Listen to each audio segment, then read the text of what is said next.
पिताश्री, पिताश्री, पिताश्री, पिताश्री।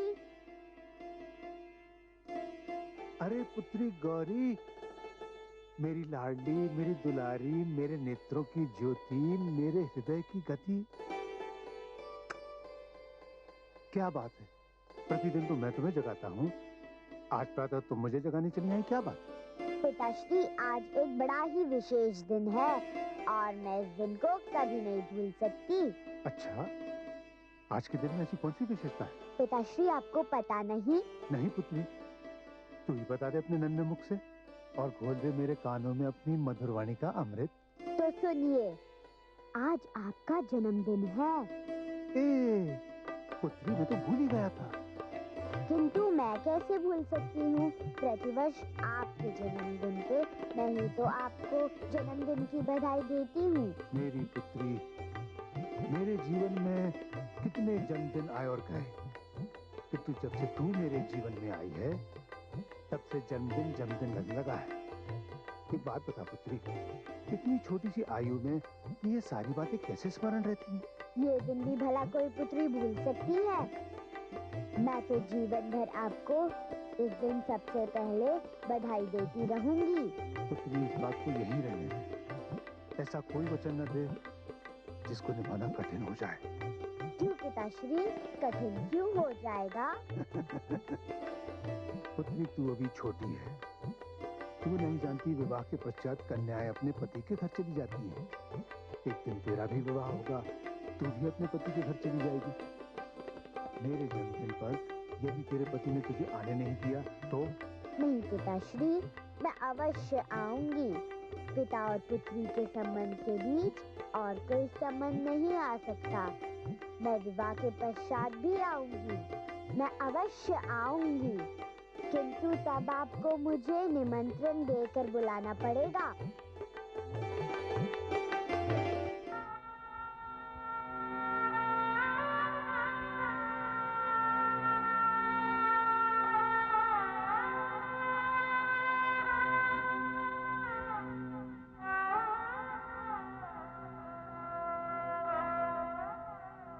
ऐसा क्यों किया पुत्री?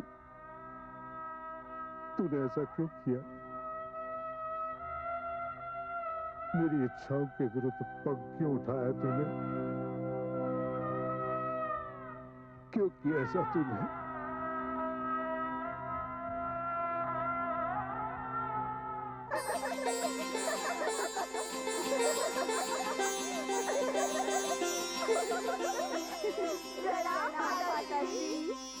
आओ मेरी पुत्रियों, तुम सबको देखकर मुझे बड़ी प्रसन्नता हुई। माताश्री, जीजी गौरी कहीं दिखाई नहीं दे रही, वो कहाँ है? तुम्हारी जीजी गौरी यहाँ कहाँ? सब कुछ तो तुम्हारे सामने ही हुआ, फिर भी ये प्रश्न कर रही हो। माते, क्या पिताश्री अब भी रुष्ट हैं? रुष्ट हैं? पहले तो वो केवल भगवान शिव से ही रुष्ट थे, किंतु अब तो वे तुम्हारी जीजी गौरी से भी रुष्ट हैं। पता नहीं किस बात का अहंकार है उन्हें। मैं जब भी उनके समक्ष तुम्हारे जीजा श्री की बात लाती हूँ, उनके मुख से दुर्वचन ही निकलते हैं। माताश्री, ये तो बड़ी ही दुर्भाग्य की बात है। ये बात सुनकर हमें बड़ी चिंता हो रही है। आप किसी भी प्रकार पिताश्री को समझाइए, उनसे कहिए अपने अहंकार में अपनी मर्यादा न भूलें, क्योंकि भगवान शिव का क्रोध बड़ा प्रलयंकर है। पिताश्री के इस दुर्व्यवहार से यदि भगवान शिव क्रोधित हो गए तो महा अनर्थ हो जाएगा और माताश्री पश्चाताप का अवसर भी नहीं मिलेगा। तुम्हारे पिताश्री ऐसी गागर के समान ही जिसे उल्टा रख दिया गया हो, जिसमें जल जाने का मार्ग तो है किंतु जल जा नहीं सकता।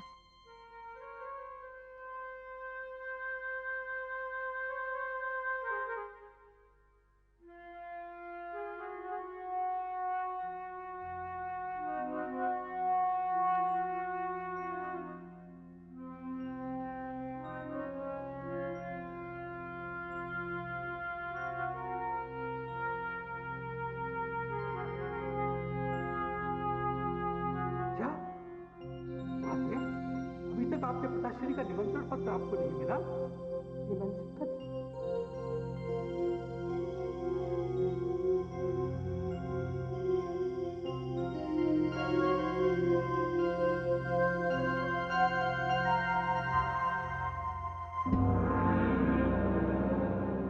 प्रणाम महादेव।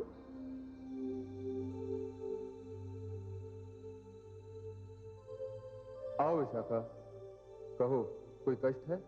हाँ प्रभु, कष्ट का ही समाचार लेकर आपके पास आई हूँ। कष्ट का समाचार? हाँ प्रभु, न जाने क्यों प्रातःकाल से स्वामी देवी सती बहुत व्याकुल हैं तथा अस्वस्थ भी लग रही हैं और उन्होंने भोजन भी नहीं किया। अच्छा, मेरे लिए क्या आदेश है प्रभु? तुम चलो, मैं स्वयं आकर देखता हूँ। जो आज्ञा है।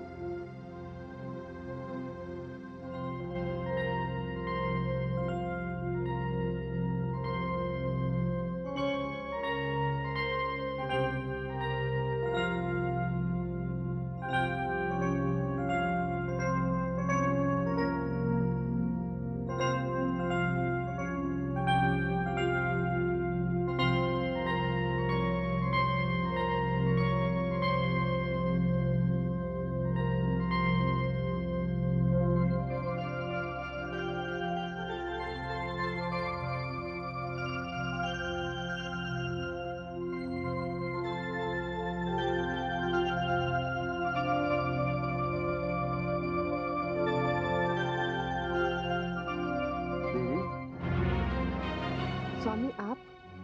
क्या बात है दीदी, सब कुशल मंगल तो है? मैंने सुना आज आपने भोजन भी नहीं किया। नहीं स्वामी, ऐसा तो कुछ भी नहीं। कुछ तो है दीदी। वो ऋषि दधीची आए थे। अच्छा, वे तो हमारे बहुत ही प्रिय भक्तों में से हैं। हाँ, और इसी नाते उन्होंने मेरा भी बहुत सम्मान किया। पिताश्री के निमंत्रण पर वे उनके भवन गए हैं। आपके पिताश्री के निमंत्रण पर? हाँ स्वामी, पिताश्री अपनी षष्ठी पूर्ति के अवसर पर एक भव्य समारोह कर रहे हैं। अच्छा? हाँ देवाधिदेव, आप जानते हैं बाल्यकाल से ही जब भी पिताश्री की वर्षगांठ आती थी तो उन्हें सबसे पहले मैं ही जाकर बधाई देती थी। अभी विवाह से कुछ ही समय पहले उनकी वर्षगांठ आई थी और मैंने उनका अभिनंदन किया था। वे तो मेरे बिना इस समारोह का आयोजन करने की सोच भी नहीं सकते। स्वामी, वहां मेरी सारी बहनें आ चुकी होंगी। संभव है। और उनके साथ उनके पति भी आए होंगे। हाँ, यदि तुम्हारे पिताश्री ने उन्हें निमंत्रण दिया होगा तो अवश्य आए होंगे। स्वामी, मेरी बड़ी इच्छा है कि मैं भी पिताश्री के जन्मदिन पर जाकर उन्हें बधाई दूं और बाल्यकाल से चली आ रही इस परंपरा को टूटने ना दूं। आप चलेंगे मेरे साथ? मैं? हाँ, आप। देखिए दीदी, षष्ठी पूर्ति एक बड़ा समारोह होता है। इसमें आपके पिताश्री के समस्त मित्र, उनके सारे संबंधी निमंत्रण पाकर ही आए होंगे और हमारा बिना निमंत्रण पाए वहां जाना उचित नहीं होगा। देवी, नीति तो यह कहती है कि बिना निमंत्रण पाए अपने आराध्य के घर भी नहीं जाना चाहिए। सुनो, इस ओर ऋषि मुनि बैठेंगे। ये स्थान यक्षों और गंधर्वों के लिए है और उस ओर मेरी आश्रित प्रजा बैठेगी। परंतु ये स्थान विशेष है।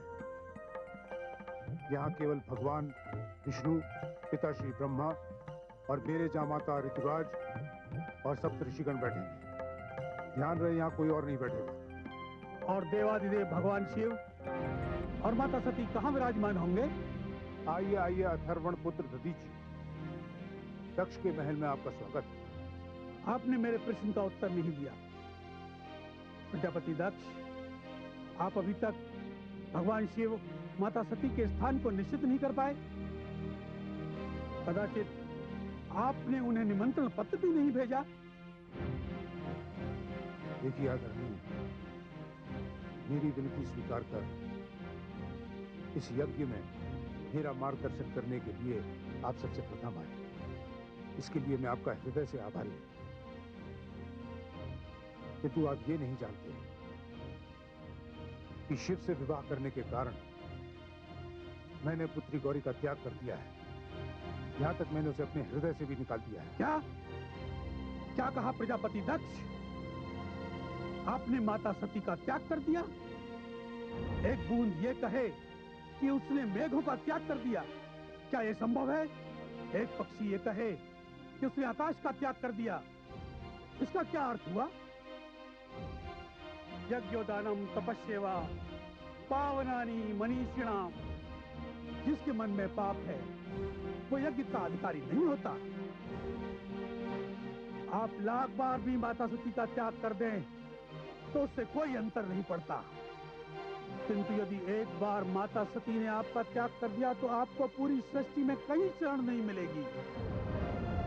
अरे ये तो उपकार है उनका, जो आपके यहाँ जन्म लेकर उन्होंने आपको गौरव प्रदान किया। उपकार है भगवान शिव का, जिन्होंने आपका जामाता बनकर आपको सम्मान दिया। और आप ये कह रहे हैं कि आपने उनका त्याग कर दिया? प्रजापति दक्ष, अपनी भूल सुधारिए और शीघ्र अतिशीघ्र पवन दूत द्वारा उन्हें निमंत्रण भेजिए। क्षमा करिए मुनिवर, ये संभव नहीं है। यदि ये संभव नहीं तो इस यज्ञ की सफलता भी संभव नहीं। आप यज्ञ करने जा रहे हैं और यज्ञ में ब्रह्म का निवास होता है। आप इतना बड़ा पुण्य कार्य करने जा रहे हैं, किंतु आपके मन में इतनी मलिनता भरी हुई है, इतना पाप पल रहा है। आपका कल्याण इसी में है। शीघ्र अतिशीघ्र अपनी भूल सुधारिए। घृणा से नहीं, प्रेम से काम लीजिए। मैं पुनः आपसे एक बार निवेदन करता हूं कि उन्हें निमंत्रण पत्रिका भिजवाइए। नहीं मुनिवर, आप कृपया ये हट छोड़ दें। प्रजापति दक्ष, अपना हट छोड़ने से क्या अच्छा नहीं कि मैं ये मंडप ही छोड़ दूं? आपने मुझे जो उत्तरदायित्व दिया था, मैं उससे मुक्त हो रहा हूं। मैं जा रहा हूं। जिस यज्ञ में मेरे आराध्य देव भगवान शिव अपनी सहधर्मिणी माता सती के साथ उपस्थित न हो, वहां मेरी क्या आवश्यकता? अब आप अपने अमंगल की प्रतीक्षा करें प्रजापति दक्ष। अमंगल? नदी विपरीत दिशा में बहने लगे ये संभव है। चंद्रमा से आग बरसने लगे ये संभव है। सारे असंभव संभव हो जाएं ये भी संभव है, किंतु रूप गुण और संस्कार से ही शिव को मैं आमंत्रित करूं, ये असंभव है। ये असंभव है।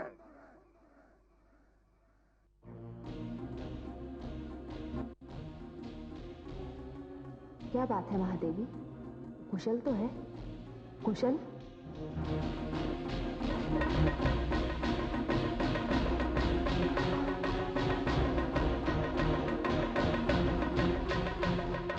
देवी परमेश्वरी है, मुझे आज्ञा दीजिए, मुझे अनुमति प्रदान कीजिए।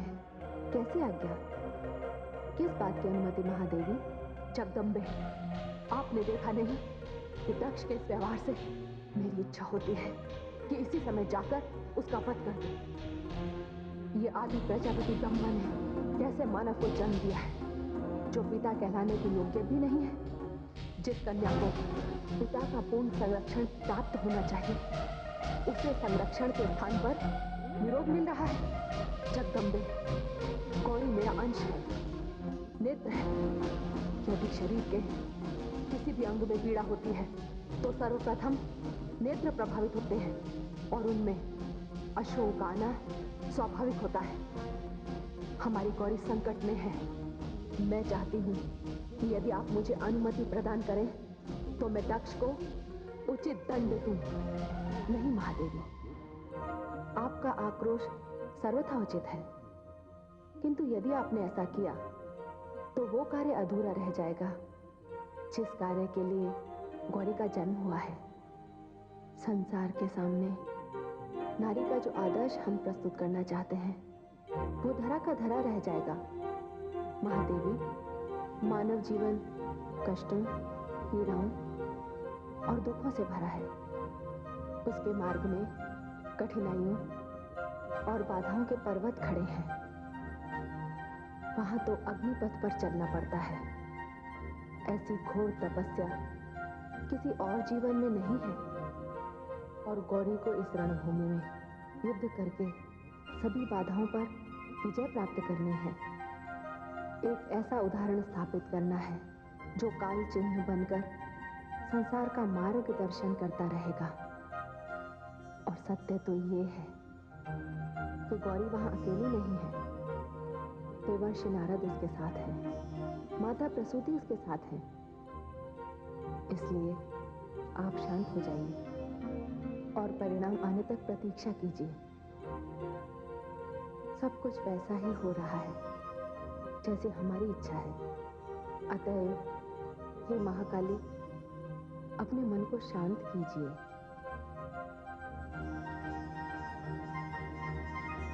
जैसी देवी परमेश्वरी की आज्ञा। देवी, आपकी बात ना मानकर मुझे दुख तो हो रहा है, किंतु ये बात आप भी जानती हैं और मैं भी, कि आपके पिताश्री के मन में मेरे प्रति कितनी घृणा है, कितना बैर है, कितना अहंकार है। और बिना निमंत्रण वहां जाकर हमारा जो अपमान होगा, मैं आपको उस भीषण परिस्थिति से बचाना चाहता हूँ। देवादिदेव, तो मेरे पिता हैं और आप उनके जामाता। इस नाते वे आपसे बड़े भी हैं और श्रेष्ठ भी। हाँ जी, वे मुझसे सदैव श्रेष्ठ रहेंगे। मुझे आपके कथन पर वहां जाने में तनिक भी आपत्ति नहीं होगी, यदि उन्होंने किसी को भी नहीं निमंत्रण भेजा होता तो। यदि आप क्षमा करें तो मैं आपसे कुछ निवेदन करूं स्वामी? प्रभु देवी। स्वामी, मेरे लिए तो वो घर मेरे पिताश्री का घर है। पिता पुत्री का संबंध ऐसा संबंध होता है जिसके बीच कोई औपचारिकता नहीं होती। यदि आप अनुमति दें तो मैं अकेली चली जाऊं? क्या? वहां जाकर मैं आपके लिए भी निमंत्रण पत्रिका भिजवाऊंगी। आपने सत्य कहा देवी, पिता पुत्री के बीच कोई औपचारिकता नहीं होती, किंतु ये औपचारिकता उस दिन आरंभ हो जाती है जिस दिन पिता अपनी पुत्री का कन्यादान अपने जामाता को कर देता है। मेरी तो अब भी ये इच्छा है देवी कि आप भी वहां ना जाए। मैं जानता हूँ देवी, जब सारी बहनें अपने पिता के घर एकत्रित हो रही हैं और ऐसे अवसर पर आपका वहां ना जाना, ये विचार ही बड़ा कष्टदायी है। तब तो आप मुझे जाने की अनुमति दे दीजिए स्वामी। मैं आपको विश्वास दिलाती हूँ, मेरा इस प्रकार वहां जाना मेरे पिताश्री की प्रसन्नता का कारण बन जाएगा। वे सब कुछ भूलकर इस संबंध का मान रखेंगे तथा उनके मन का सारा मैल धुल जाएगा। मुझे जाने की अनुमति दे दीजिए ना देवादिदेव। देवी आदिशक्ति परमेश्वरी की न जाने क्या इच्छा है। वे इस स्थिति के निर्माण से न जाने क्या सिद्ध करना चाहती हैं। आप हट कर रही हैं कि आपको अपने पिताश्री के घर जाना है। मैं तो आपसे अब भी यही कह रहा हूँ देवी कि आप वहां ना जाएं। किंतु आपके हट को देखते हुए मैं आपको वहां जाने की अनुमति दे देता हूँ। आप सचमुच देवाधिदेव हैं, महादेव हैं, अद्वितीय दानी हैं, कृपा सिंधु हैं। इस समय तो मैं केवल आपका पति हूँ। हे स्वामी, मैं जानती हूँ कि आप रुष्ट होंगे, किंतु न जाने क्यों मुझे ऐसा लगता है कि मेरे पिताश्री ने यज्ञ मंडप में आपका स्थान अवश्य सुरक्षित कर रखा होगा, क्योंकि हर व्यक्ति लोक निंदा से डरता है, उससे बचना चाहता है, और मेरे पिताश्री इसका अपवाद नहीं है। देवी, अब हम इस विषय पर कोई वार्तालाप नहीं करेंगे। स्वामी, आपसे अलग रहना मेरे लिए संभव नहीं है। हे कैलाशपति, वहां जाकर मैं आपको बुलवा लूंगी या स्वयं लौटाऊंगी।